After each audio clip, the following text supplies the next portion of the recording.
Good evening, everyone, and welcome to another episode of Midori's Midnight Sessions, Season 4! I, I shouldn't have introduced it that way, kasi we're delving into some really deep territory here. So when I record this, as of recording this, today is April 10th. It will be 6 days until I go back to therapy. So, just so everyone knows, I actually did therapy like 2 years ago. If you remember yung dahilan kung bakit, it was, I talked about it before. Like, I've talked about it too many times. Wag na tayo mag-delve doon. Pakinggan nyo na lang yung season 2. Kasi I've talked about it in season 2. So, anyway, what we're dealing with today is entirely different. And, sabi ko, when I initially scheduled it, sabi ko, shit, ang layo ng June 11. I mean, not that I'm mad. I'm actually fine with June 11, but it is too far and I need it now. I needed therapy now. And sabi ko noon, I needed to have it now kasi grabe guys. Alam niyo yung sobrang indescribable ng fear ko. Like, hindi ko maipaliwanag. Basta, I just know that there was just so, like, it cripples me, you know? And, syempre, ayoko namang umabot sa point na lumala na kasi it's already bad. Like, it's already gotten to a point where I couldn't go out without some kind of a covering on my face. So just imagine like how bad it has gotten since the interview with Claude. But I'm not mad at Claude, not one bit. I'm not mad at him. Kasi if anything, parang like thanks to his presence na I was able to actually feel what I was supposed to feel, what I know I should feel. You know, in the midst of all this. Yung presensya niya really helped me realize, you know, that it was something that I've always known. It was something na intellectually aware ako, but not in the kind of like aware ako sa puso ko. Yung ibang kind of awareness siya eh. Ibang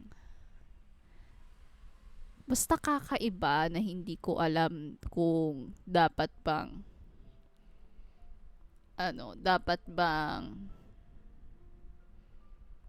ma-describe. It's really indescribable. It's a different kind of awareness. It's a very, I would say, emotional kind of awareness. Basta hindi mo siya pwedeng i-intellectualize. Kumbaga, hindi siya ganun kadali. Not that I'm mad, or, you know, alam niyo naman, hindi ako, like, hindi naman ako nalulungkot, 'di ba? Like, hindi naman siya sobrang, alam niyo yun, parang paralyzing, kumbaga. Pero I know what I felt that day. I know it very clearly. It's replaying in my brain like every single day. Pero at the same time, parang like when I replay that in my head, dun ko kasi na parang dun ko napagtanto. Like on that day, kaharap siya. Dun ko napagtanto eh. Bakit? Like, ang dami kong na-realize that day. And ngayon, it's really crippling me in a way na hindi ko magawa yung mga dapat kong gawin. And sobrang hirap niya. I still have like a hard time accepting the reality that I have. I wouldn't say I have come to realize. I have parang come to understand in a more in a deeper manner.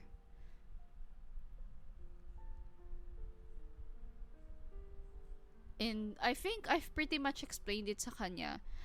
But here's the thing. It's a guy. And I don't know how to feel about that. Like, I'm not mad at him. Like, I've already done sessions with him before. 2 years ago prior to me stopping all of that. Pero kasi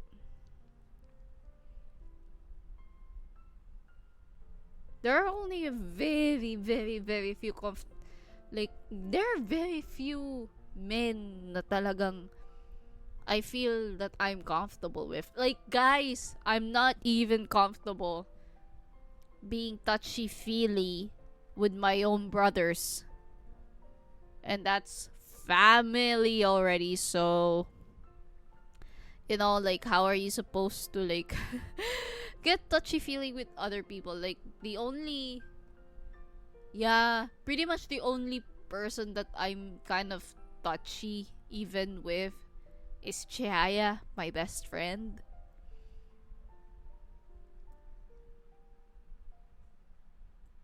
Yeah, it's pretty much it. And ako, parang basta nakakalungkot na ewan. Like, hindi ko alam kung parang wala na nga akong ginawa kundi magtaklob eh. So, sobrang hirap ko mag-function. Sobrang hirap akong gawin yung thesis ko. Like, akala nila, guys, madali. Sana nga madali eh. 'Di ba? Sana madali. Sana madali din sa part ko. Sana madaling kaya ko naman magsulat, 'di ba? Pero sobrang dysfunctional ng utak ko na hindi ko kaya talaga. Yun nga, hindi ko na nga masyado nagagawang lumabas nang hindi naka-face mask. Simula nung araw na yun, hindi na ako parang alam niyo yun, parang sa state ko, in my very dysfunctional and emotionally fragile state, I really don't want to draw attention to myself. Kaya din ako nagtatakip. Kasi alam niyo yun, parang like with how Claude practically broke all of my emotional barriers just by his mere presence. That was it. And like, sa sobrang pagkawasak ko, guys, hindi ko na kaya talagang, like, I don't wanna show my face. I'm so ashamed. It's a very different and crippling kind of shame na I don't think like everyone would understand. And happy Yes, happy Sexual Assault Awareness Month. Ha ha ha ha. Yes, the irony is that it's April. And this month is Sexual Assault Awareness Month. So it further hits home for somebody like me. And there are just so many things that I needed to address in therapy. And it's not just the desire, the hindi na nga siya desire actually, it's the need eh. Kasi with how all of my walls have been broken, I don't have a choice but to protect myself, to keep a physical barrier. Like, naalala ko nung isang araw, kasi pumunta ako ng school. Yung junior ko, hindi na nga, guys, nakaano na ako I was masked up. I had a hat on. And then, binati niya ako. And I don't try. Na again nga, parang, sa simpleng, parang kahit nga sa simpleng bati lang, hindi ko kaya. As in, sa simpleng bati. Buti nga yung thesis advisor ko, yung best friend ko, hindi na nga ako tinatawag by name eh. Pero guys, ayoko. Basta ayoko.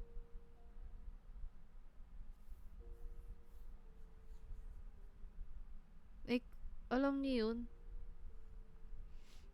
So, sobrang takot ko guys. Hindi na ako makapag-ano. I can't even hear my name anymore.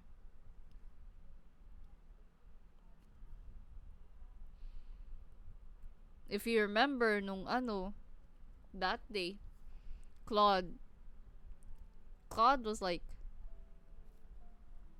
calling me, like he called me by name. Correct name pa ha, correct pronunciation pa. It's giving.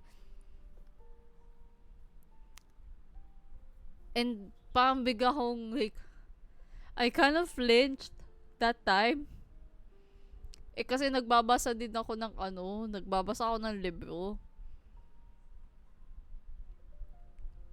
Tapos ang iniisip ko that time was like, natakot ako mag-share.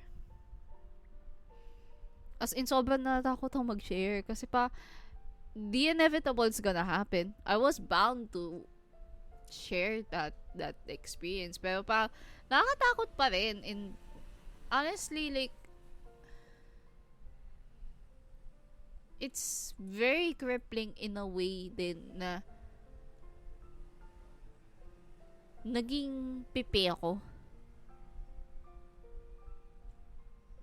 Hindi ko kayang magsalita.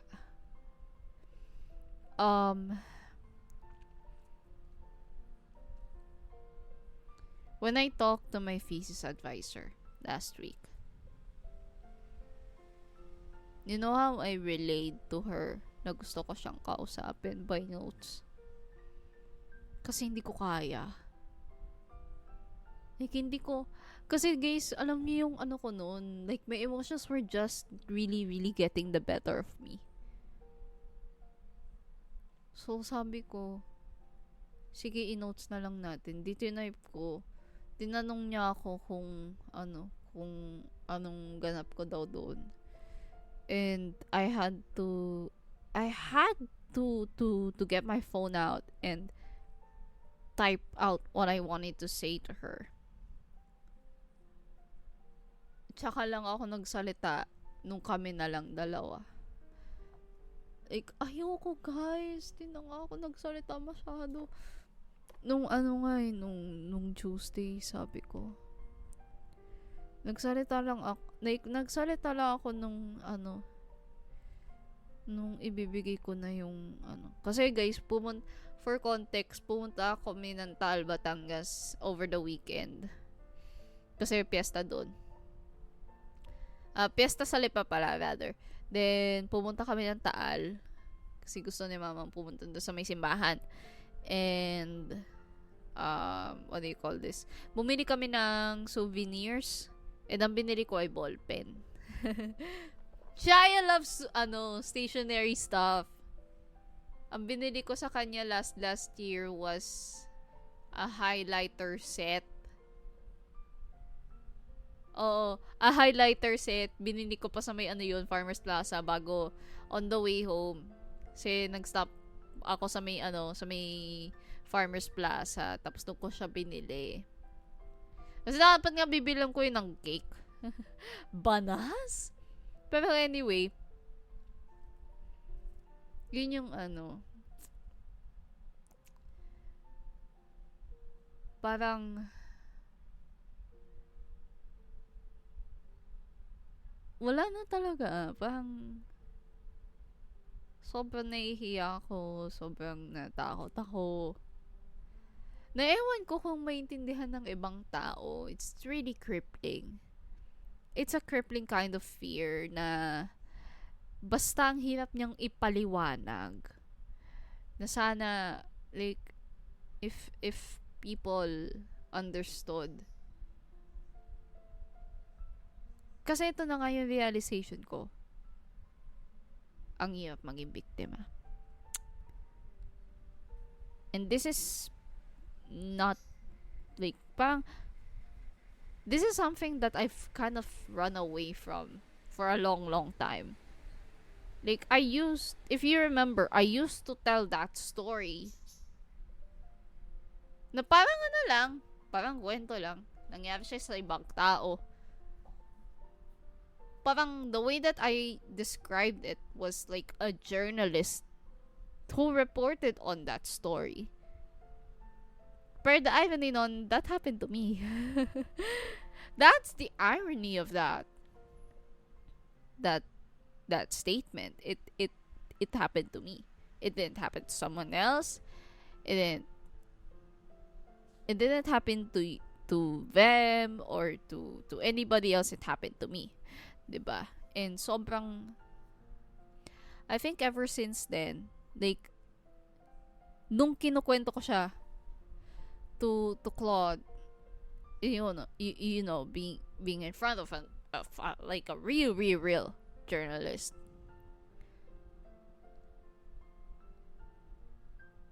parang dun siya dun nagset yung bigat. Dun siya dun biglang bumigat yung kwento habang kinukwento mo. Yes, isa siya sa may idolo ko, pero the fact of the matter is that he is a journalist. You're sitting in front of a journalist and you're telling that story to a journalist. Like,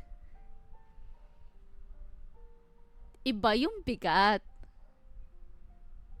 Kasi ang sabi din nila, like, popular opinion goes that journalists are supposed to be staying away from becoming the story.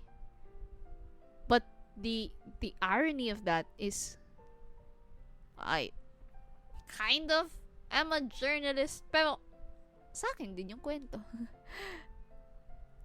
I am the story. Diba? Parang it's strange. Like, siguro, if I was the desk editor, I would be papagalitan ko sarili ko, ganyan. Pero kasi yun yung realidad mo. Yun yung kailangan mong maintindihan eh. Na hindi naman siya ganun lang, na hindi naman siya ganun kadaling tanggapin. Kasi yun yung sinasabi ko, na parang kinukwento ko lang siya like any other Tuesday. Minsan nga parang casual bombshell lang siya. Like, it's just a casual bombshell drop eh. There are just like standout times na iba yung na-elicit niyang reaction sa akin. Like, there was a time na umiyak ako. There's that time na nagkaroon ng panic attack. ng 2 beses. And then this. And this is easily the worst reaction I've had from telling that story, period. Kasi ito na yung time na bugsh.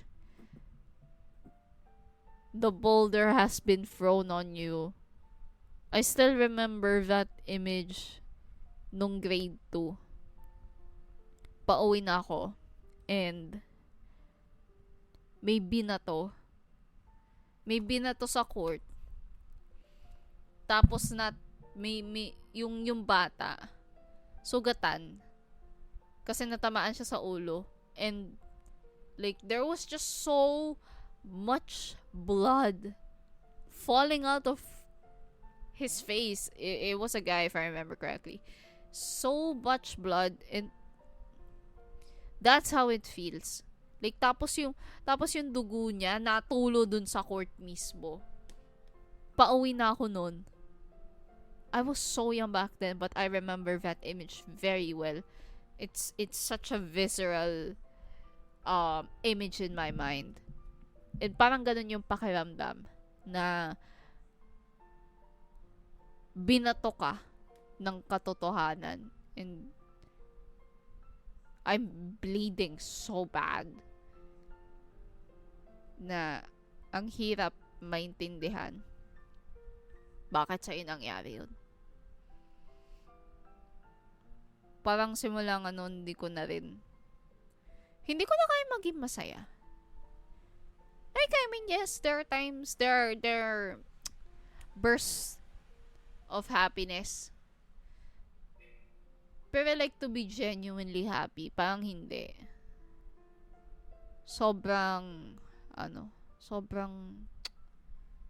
I'm trying my best to stay positive, to be as optimistic as I could. But I've also come to a point na nalulungkot ako para sa sarili ko. Na bakit ngayon ko lang na-realize? Bakit ngayon ko lang napagdesisyonan na alam mo yun, humingi talaga ng tulong. Like, I've always been somebody kasi na hyper-independent eh. Hindi ako yung mahilig humingi ng tulong sa ibang tao. Hindi ako yung tipong nanghihingi ng suporta. Pero minsan may mga okasyon na parang, hi, nandito ako. Tap nyo ako for anything that you might need, whatever it is.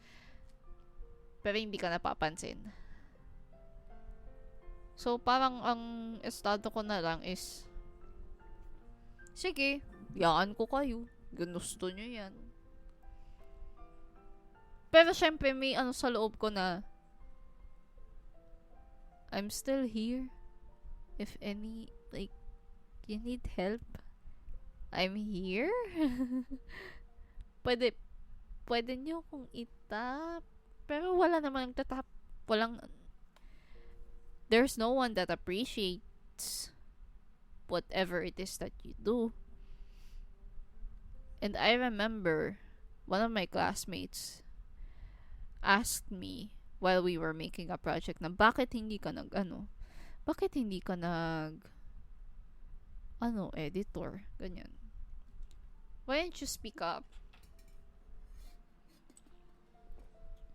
Sabi ko ayoko. Gusto ko na magsulat. But in reality, it's because ako, syempre,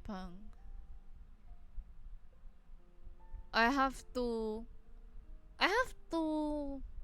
basically seek attention. I have to earn. Yun yung nag-i-insiste. Tingnan nyo nung nag-perform ako. Season 3, episode 1, that was our topic.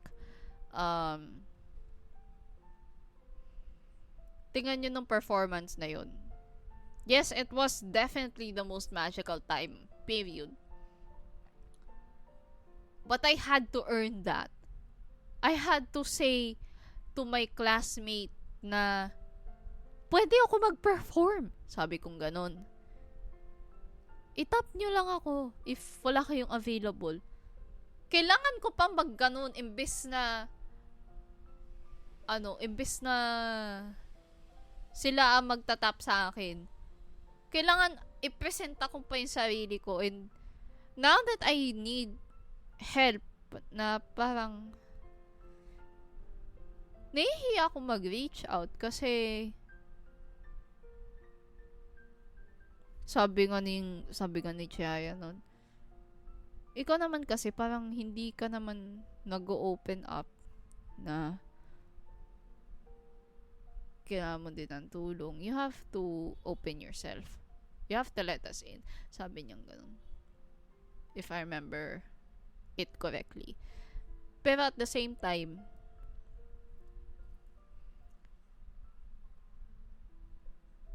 parang laging if I do open myself up to other people, nasasaktan din naman ako. 'Di ba? Parang tingnan nyo, guys, Strasok ha. I wanted to be a reporter. Hindi na nga anchor, reporter na nga lang eh. Gusto ko mag-reporter. Pero yung isa sa mga kaklase ko, mas gusto niya. Ang ending, nagparaya ako. Sabi nila, Joya, wag ka na mag-sound director ka na lang kasi mas marunong ka naman dun. Wala naman tayong tech eh. Wala akong choice. I had to give up. Tapos, wala na masyadong reporting gigs after nun. Kaya nga diba? There's just so many things that makes me not want to receive help from other people. Kasi nasanay na ako parang hindi naman napapansin. Ang sasabihin nila mukha akong bida-bida, pero ang totoo, wala naman nakakapansin. So, like, or like if magpapapansin ka, sasabihin kang bida-bida, sasabihin kang creepy, 'di ba? So may part sa'yo na wag na lang, 'di ba? Papaisip ka na lang, creepy ba ako? Di ko na nga lang, sa totoo nga lang, I don't think Chihaya knows that I've been body shamed. I don't think he knows. Kasi hindi ko siya nakwento. Not even when we were like trying to catch up. Never ko siyang kinuwento to him.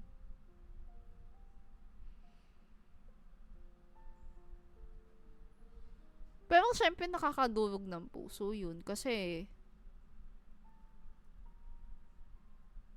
sa katawan mo na nga lang, di na mukhang pang body shame. 'Di ba? Mahal ko naman katawan ko. Hindi ko naman tayo pagpapalit. I'm proud of it. Pero, to somebody whose confidence is already low, parang, it's not affecting her as much as you would like to think.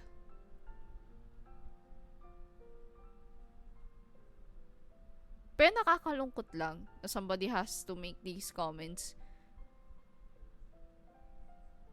Kasi gusto mo lang ng drama. Or ayaw mong maging honest yung tao. Kasi honestly, nung join sem nga last year, natatakot ako nun kasi sobrang ikli ng prep time namin eh. Di ko nga alam kung mapupul namin yun ng ganong kaikling panahon. Tapos konti pa kami. 'Di ba? But anyway, I'm glad that we did. Kahit na parang feel ko impostor nga ako eh. Like, that's the thing, I've always felt like an imposter kasi. Di ako tulad ng na magaling sa lahat. I mean, technically, oo. Pero, alam mo yun, like, I just don't have the kind of confidence or the kind of, like, parang I honestly find myself comparing to other people.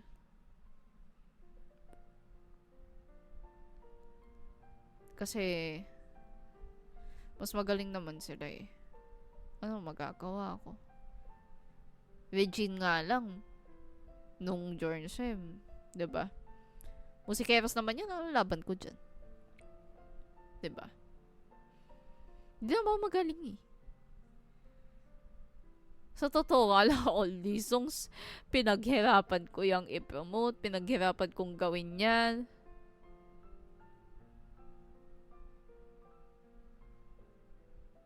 Lahat ng yan pinaghirapan ko. And then comes that interview that na parang alam niyo yun, yung hiya ko talaga pang sumobra. I felt crippled. I was crippled to the point where I just cowered myself in fear. In so much fear and shame and guilt. Nasabi ko ayoko umuwi mag-isa. Na wala na, parang ever since that day I've never been the same. I've never really been the same ever since. Sobrang sakit kasi gusto kong bumalik doon. Gusto kong maging masaya ulit. Kasi the high octane energy na meron ako, that's always been a part of me. Ganun talaga akong tao eh. Very enthusiastic, very crazy, chaotic, absolute. Sabi nga ni Chaya, ball of sunshine.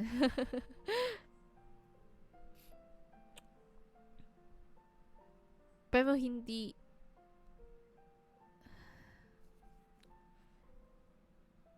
ewan ko, basta ang like it is a very very deep violation din kasi. Hindi lang siya violation on you physically.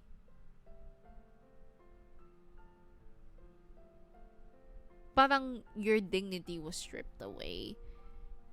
Your sense of self was stripped away.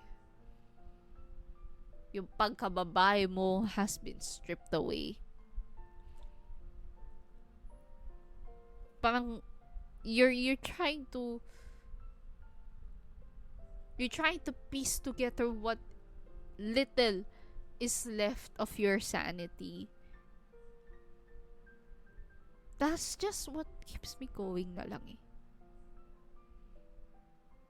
Na hindi alam ng mga tao na sobrang hirap ng pinagdadaanan ko. Kaya nandito pa rin ako. And it's not my choice. None of this is my choice.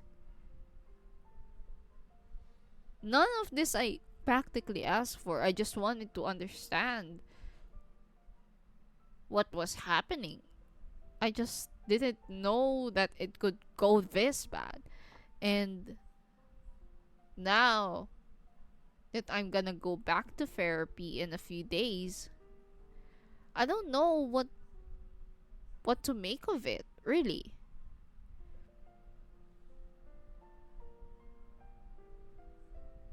Natatakot ako. In all kinds of ways. I'm scared. I really am scared. Sana naintindihan ng ibang tao na hindi ganun kadali.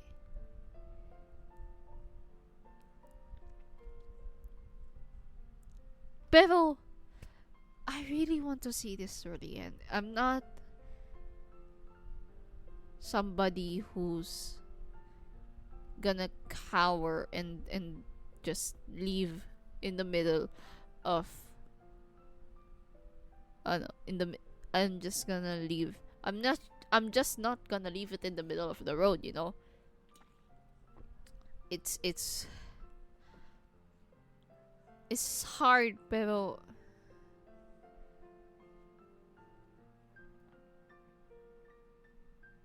ang hirap din na yes, you have to cower in fear, but it's also harder to just feel like you're so broken. You're so just parang wala kang kalaban-laban. Ulit, you were already powerless the first time and the whole like recounting the story just makes you even more powerless. And kaya ako napipipi. Hindi naman like hindi naman ganun kadaling mapipi. It is actually quite rare of me to be mute. It is rare. Kasi madadakong tao eh. People know that. Like, people are very much aware of that. Madadakong tao, pero you rarely see me mute. And this is one of these times. And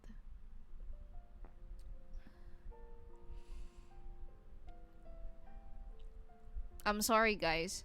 If this is not trauma, I don't know what the fuck is. And that's today's episode of Midori's Midnight Sessions. I hope you enjoyed. I'll see you next time.